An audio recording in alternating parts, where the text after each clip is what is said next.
Florida's governor is in Washington this week discussing the urgent funding needs of his state's farmers devastated by one of the worst hurricane seasons in decades. RFD-TV's Sarah Mock has more from Washington.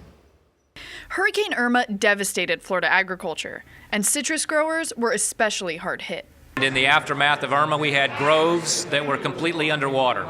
We had carpets of fruit that had hit the ground and had been washed to one end of the grove. That fruit loss, that fruit drop continues.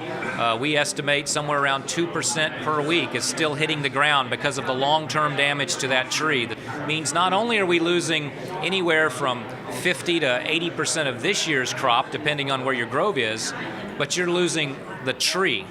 Devastating loss to citrus. Our winter vegetables to hit the Thanksgiving market are gone. Sugarcane laid over. Loss of dairy production. So it was a widespread agricultural disaster. Representatives say Florida ag needs federal dollars to recover. So Congressman Tom Rooney plans to introduce language to a disaster relief bill in the coming days to supply $2.5 billion in assistance to Florida citrus.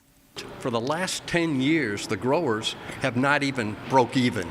Their production has gone down, their production cost historic level.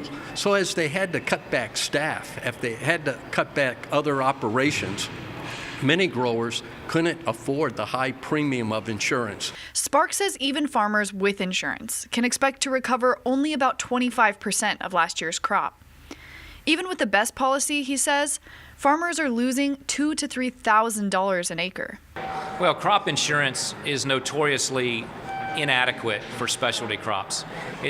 It's been a fight for decades to try to get the RMA to design a program that actually meets the needs of the types of specialty crops that Florida grows.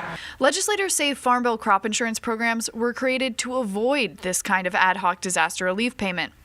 So they're hesitant to commit to big changes in the 2018 bill. We're just now getting to the cumulative impact of what what happened and what those losses are.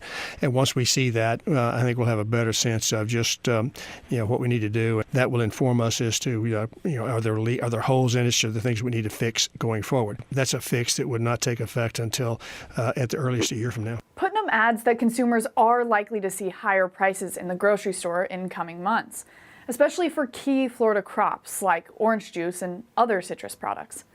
For RFD-TV, I'm Sarah Mock in Washington.